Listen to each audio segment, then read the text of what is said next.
and welcome to Gone Traveling here with Sergio Yebres, Spanish basketball reporter, David Hine here, taking charge. And we are talking about the BKT EuroCup. Sergio, how are you doing?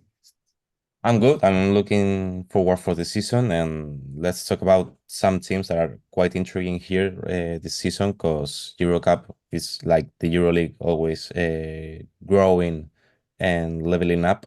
A lot of foreign players come here, and there's more and more to talk about. And I think this season is quite more exciting than the last one, and the last one was quite good. So I'm really looking forward for it. Yeah, Gone Traveling is a podcast that I actually did with Antigone Sahari a couple of years ago. The season with Virtus and Valencia and Lokomotiv, and figured let's rekindle it, start it back up, and do it again, and have a good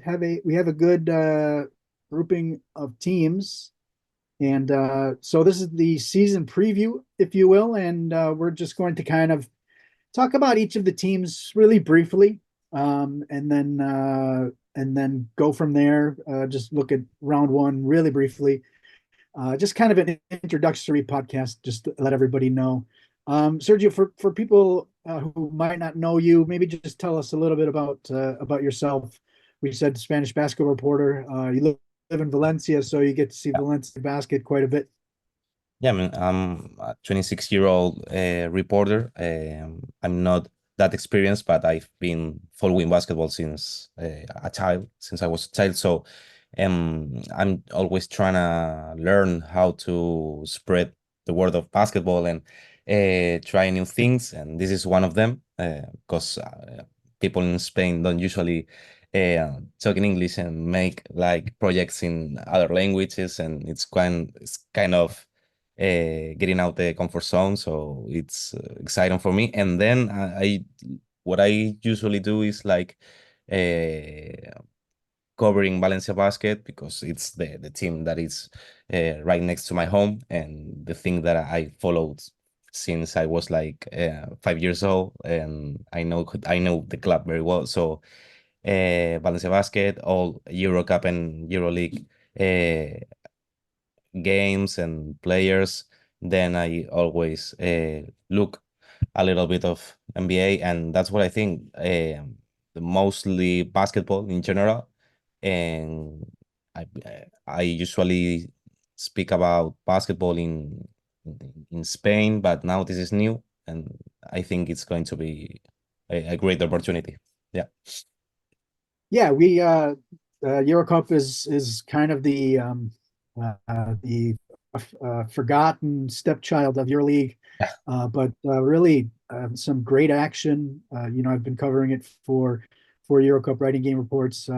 People. So I've been in the game since I guess maybe 2002 or so was my first World Cup that I went to, and basically been covering European basketball, international basketball since then.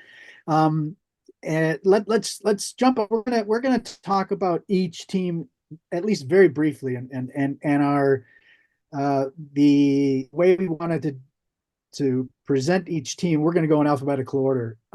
Is basically one sentence from each of us about each of the teams. And I will say, first of all, if you're a supporter of one of the teams and we kind of are a little bit bad with the pronunciation of your club, of players, whatnot, it is something that we will be working on getting up to speed over the rest of the season for Sorry in sure. advance. I imagine I speak for Sergio as well. Yeah, of course. Sorry in advance for both of us. So let's start with seven bet Licabelis Penicius. I'll start and I'll say this: never underestimate a team coached by Nenad Sanak. I'm going to say watch out with Georgios Kalaitzakis because he's going to be, I think, the right hand for Kanak, and it's going to be quite intriguing how he's going to adapt with this new role. Yeah, he's heading back to Lithuania, which is where he had, probably his success. He was out here in Germany. I'm in Germany, and for a club that actually went down. So yeah, a good one because he's a guy that a lot of people know. Next one, I will let you start. Aris Medea Thessaloniki. Brand new faces and brand new mysteries for them because it's like a team that has 10 new faces, I think, 10 new signings. So it's going to be exciting to see the new players. I have European basketball is much different than American basketball. Five players making their European debuts, kind of the same thing. Mhm. And yeah, it can be challenging and not just, the traveling rule, whatever. But, there's a lot of different things about European basketball. And to play at a high level like this, it could be a challenge. So, Başakşehir College Istanbul. I will start. Başakşehir are not here to mess around with a roster full of EuroLeague experience. For me, it's the EuroLeague experience here and quality because there's loads of possibilities here, and also with a very few players from the ACB League, Spanish League, that give Pasase here a lot of possibilities and on the offensive side. Also, Dejan Radonjic with obviously so much experience as well. Besiktas, FIBA Istanbul. I'll let you start. What I have to say about Besiktas is this is the year of truth for them because firstly there was like the surprise because of their um, semifinals achievement, and now it's the time of truth for them, for their coach, for Dusan Amplijevic, and let's see for them. I have in Alimpievich and Name We Trust. These two guys are in their fourth year That's together, yeah. and obviously they had a huge run with Bursaspor. Yeah, Fruity Extra Bursaspor 3 seasons ago, and then both went up to Besiktas. All right, Budućnost Voli Podgorica. Uh, Budućnost just finds a way to make the playoffs years in the last four that they've reached the postseason. Well, they're not new here, so they need to get one step forward, and I think there should be more objectives for them, more goals to achieve than what we saw last year's. Yeah, I had finding out what to say about Budućnost. I want to see Udoka Suzuki because I didn't see him play since like I was 15 years old when he was in the NBA. So I want to know what is his play in Europe and in this new team for him. Next team is Cedevita Olympia Ljubljana. I think it's your turn. Yeah. Time for redeem for Olympia because last season was horrible for them in Europe. Not in national competition, but in Europe, it was ugly for them. And now they removed all this stuff, and this is like a project from zero for them. Yeah, I have Zvezdan Mitrovic looks to add stability and get results after four coaches from March 2023 to the end of the 2024 season. Just total chaos. They brought in Piagenia and that didn't work. And so another big name, some big roster, big names in the roster too. And as they just disappointed on the in the EuroCup um, in the last 2 seasons. Next one is the runners-up from last year, finalists Kosea, JL, Bor, and Bronze. And I have Bor Borg will see what it's like to play with a target on their back. Yeah. What I have to say is regularity isn't enough to win championships for them. Good enough. Let's go with that. Dolomiti and Energy Trento. Hopefully they prove right. I have them in my power rankings fifth in Group A. But going back and looking at those again this morning, and I don't know. I don't know if they're going to be able to get in up to fifth place in that group. What do you have on Trento? A lot of new faces. There are like only three players that repeat that are playing their second year in EuroCup. Besides, of course, Andres Farai, that it's like the dinosaur of the competition. But for the rest of the players, there are a lot of new experiences here, and it's gonna be quite intriguing because I don't really know how it's gonna be for them. I think you have them really up there in your power ranking. Yeah, I that's probably the team I'm least that I'm probably least Confident confident them. about. Yeah, Yeah, yeah.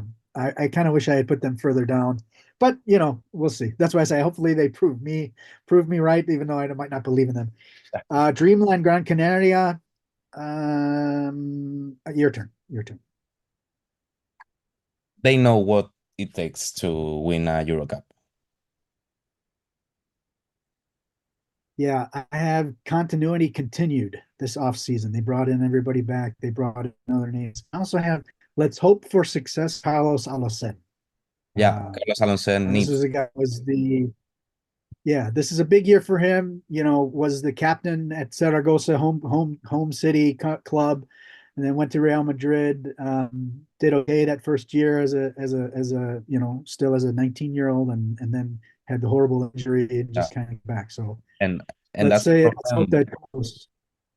And that's a problem for many young Spanish players that are signed by Real Madrid, Barcelona, Basconia, not Basconia, but Real Madrid and Barcelona, that those teams need Spanish players to play the ACB league, and then they don't really step forward because they don't have that much minutes, and they just like the piece for them to let them play in the ACB league. So now, as you said, this is like a very good opportunity to bring um, all his talent to a team and be like the leader on the offensive side. And then there's Mike Toby also that he's returning to the islands. So it's gonna Yeah, be very, I think it's gonna be a very good year for them because they added talent to the continuity. So it's kind of interesting.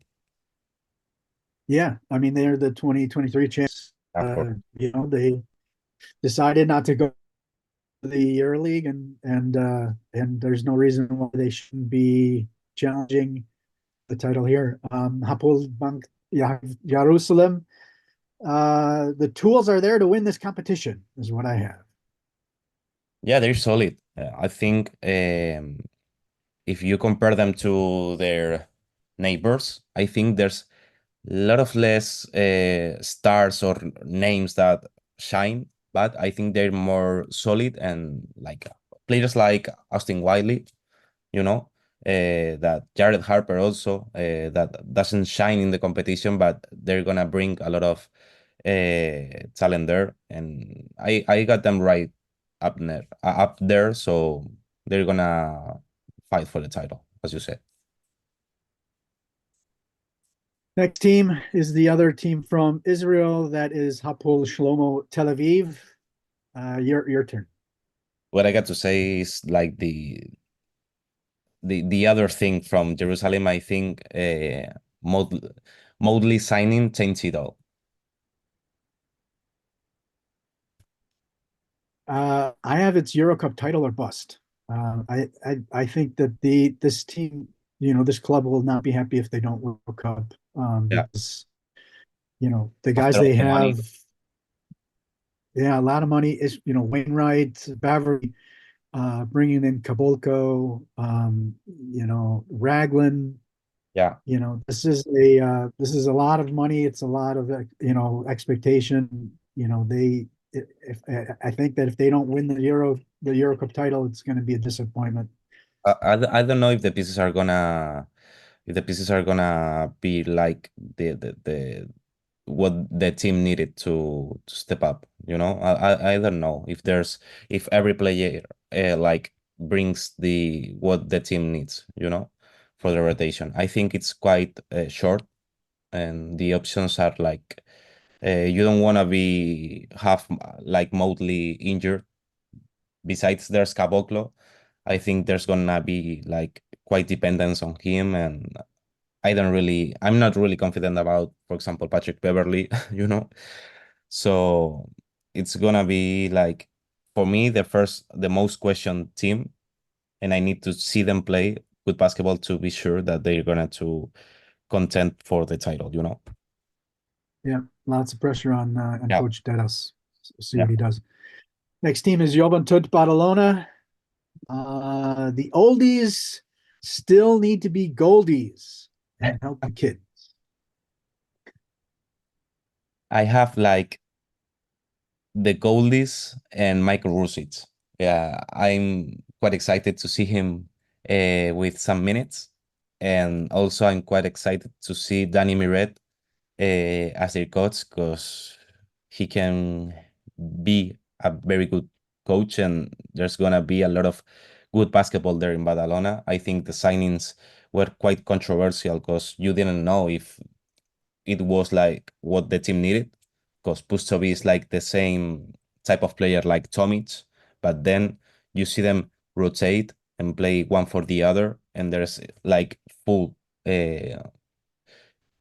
game for them with the bigs. So it's with also with Craig, a lot of young players that are like involved with veterans like Hanga, Rivas, Vives. It's going to be fun for them. I didn't mention who I've seen for many years in the basketball is Kai First. He's 22, I think, turned 23, I think, in December, and has already played for the senior national team in Netherlands for probably 4 years for the senior national team, and got basis of Spanish basketball last year in Palencia, and this is going to be a good step forward for him to play, get that experience, those other veteran point guards. Yeah. Then there's Ulm, I think. Ratio form Ulm is the next one. Your turn. Your turn. Keep young talent industry working. Just let them produce more and more players. Ben Saraf is there, replacing Juan Nunez at the point guard position, and that's the main thing for me in this team. Like to see the young players, and you see like Pacom Ladiet, players that have a lot of talent and they're young. So I'm excited to see mostly Ben Saraf there. Ulm staff and fans will have to deal with youngsters' mistakes. That's another way to say But it. yeah, and even a guy like Marcio Santos. He's also only 22, coming in from 21, I think, actually, coming in from Brazil. This will be his first taste of European ball, and so they're gonna have to deal with youngsters, still getting used to it, and also high expectations. Trefl Sopot, Polish champions, Mhm. and I say dismiss this team at your own peril. It will have consequences. I must say it's good to see you again because it was like 10 years ago that they don't play EuroCup, or 12, if I'm not mistaken. Yeah. So it's going to be good for them after winning the cup, and it's gonna be like a very challenging season for them because uh, they're not quite used to play this type of competition now, and there's like this new structure there. So this is like a good test for the teams evolving. They are coached by Tabak, who is a well-known Mhm. entity in European basketball. So that's going to be fun. Some Classic. fun. Turk Telekom Ankara.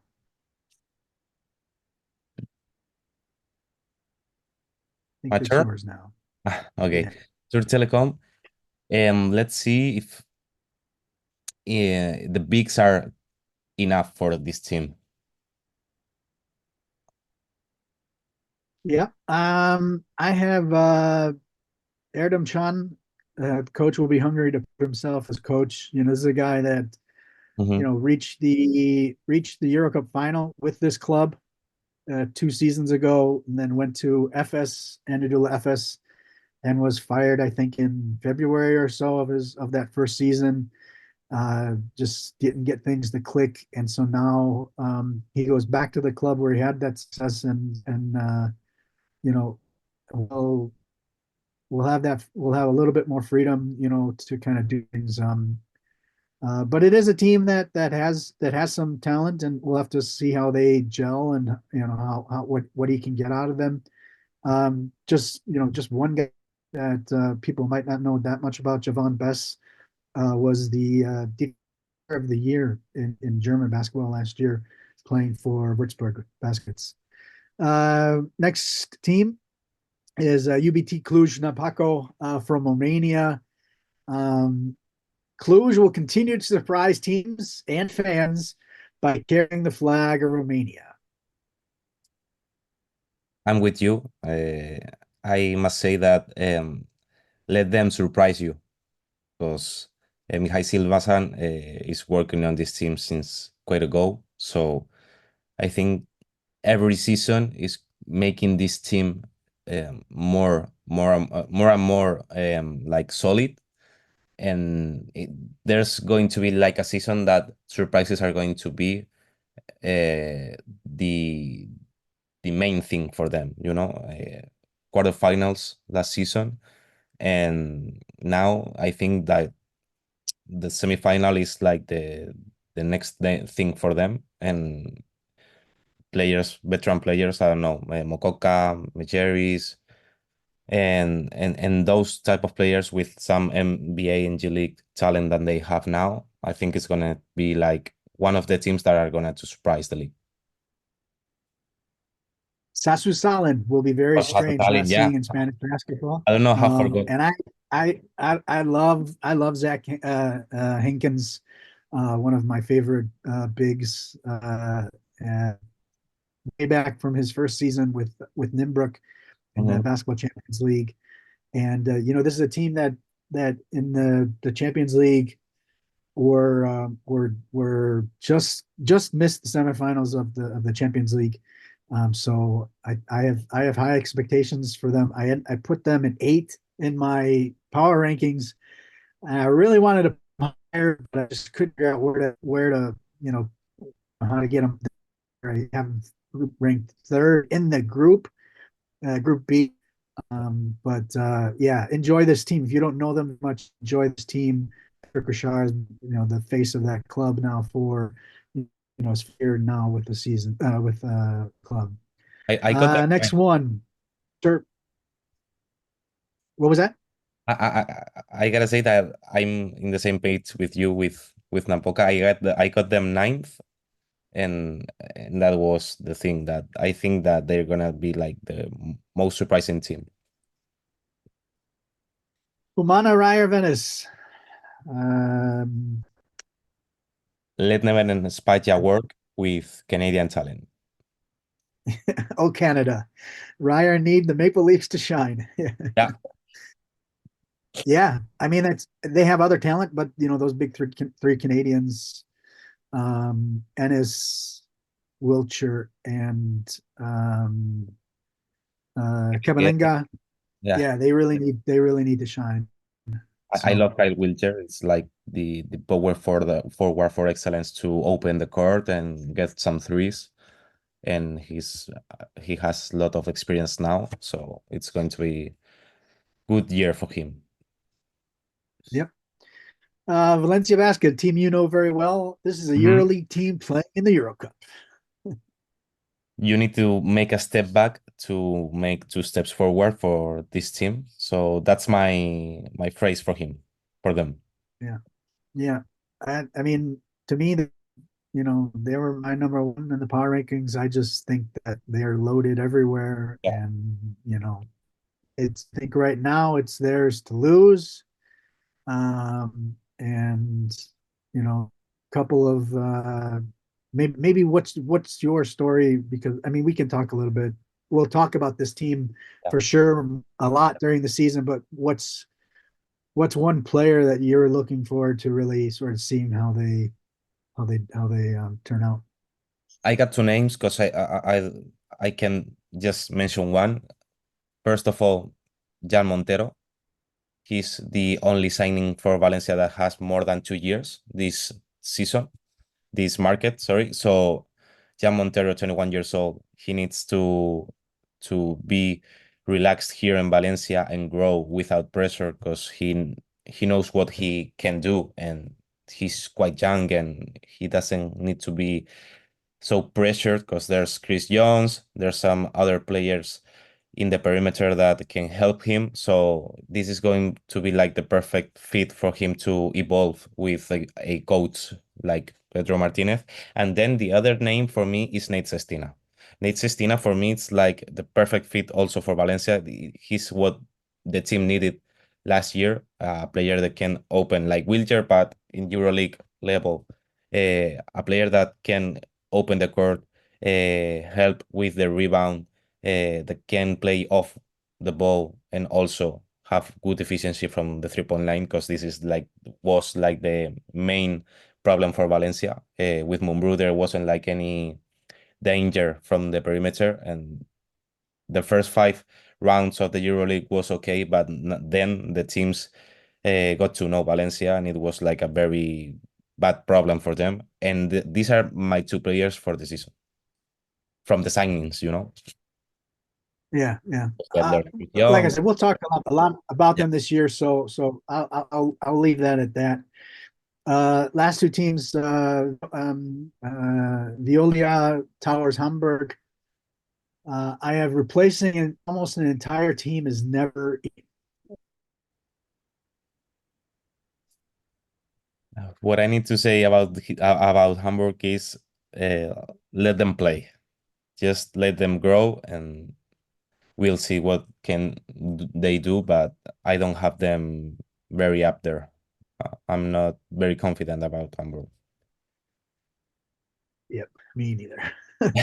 Wolves twin at last team. Vilnius. I'll let you start. Most intriguing team for me. I don't know what to expect. Yeah, I have coming home as special. You have Arnoldas Kolboka, Marek Blazovic, Matas Jogela, all Yeah, coming back to to Lithuania, and I really hope that I've always kind of been a fan of Kolboka yeah. and the success that he had 2 seasons ago, and then he got injured right before last season, and to really hope that he can really step forward. I'm really hoping for him. All right, those are the 20 teams, and so what we don't want to keep going too much longer, but we want to just maybe just talk a little bit about this game. This round one starts on Tuesday, September 24th. Just maybe this is not going to be hard for us. The game that we're most intrigued about for both of the first days, so the Tuesday and then the Wednesday, for fans that want to watch. If we're say, okay, you're going to watch one game on Tuesday, you watch this game. Which one is that for you? It's kind of easy. Juventud, Apoel Tel Aviv, two powerhouses of the league, meet at the first round. That's like a luxury round to start. So I think Juventud and Gran Canarias game with Trento that is also interesting because more like for Trento to see what is their plan in the EuroCup, but mostly Juventud, Apol Tel Aviv. Yeah. Yeah, that's the easy one. For Wednesday, I'll go, and that's the other Israeli Spanish matchup. That's Jerusalem against Valencia. Pretty easy. Pretty easy to figure that one out. The other game that is interesting also is Wolves Beşiktaş, because those are both teams that we yeah, I think both of us are pretty high on both those teams, and so that is another one Mhm. that kind of is interesting. Yeah. Another Israeli Spanish matchup here. Good quality. We don't know what to expect about the market of Jerusalem. It's going to be like the first test with the main contender of the competition. So I think after this preseason, it's going to be very interesting what they can give. Okay, let's go off script. You don't know that I'm going to ask you this, but if you had to pick somebody right now to win the competition, who would you say is going to win the title? Who is going to follow in the footsteps of Paris basketball from last year? It's not bias, and besides, this is a injury-prone team. I think the level of playing more or less games in EuroCup than the EuroLeague is going to make Valencia a lot of more comfy here, and I got them at the first place. I cannot choose another one because I think this synergy with the coach, the signings, and the players that remain in the team is perfect for them to win the fifth EuroCup. Because we gotta remember that this is the team that has the most EuroCups, and this is for a thing because they are EuroLeague level, but they cannot have always the license. So I think Valencia. I totally agree. They were number one on my power rankings. This is a EuroLeague team. There's everybody there. I know, as I said, Hapoel Tel Aviv, it's the EuroCup title or bust. But I just think that there's so many weapons, and these long seasons will see teams uh, get injuries, and the depth that they have, and there's also money there, so that if somebody needs to be brought in, Valencia can do it. So totally agree. All right. I guess last words. Your thoughts about the upcoming season. What you're most excited about. What I'm most excited about is basketball. This sounds like very general, but after 3 months of seeing international games, I'm very excited to see how the clubs moved in the signing teams. So I think the most I'm excited about is to see clubs play basketball officially. I will say the exact same thing. It's been a while. We've had the Yeah. summer to watch national teams, and now we get back to watching club basketball. Sergio, been a pleasure. Sergio Yebres, Spanish basketball reporter. Go follow him on. Let him know your Twitter feed. Javers 11 on Twitter. And I am High News, and that has been episode 1, season preview for the Gone Traveling Show, looking ahead at the EuroCup, BKT Europe.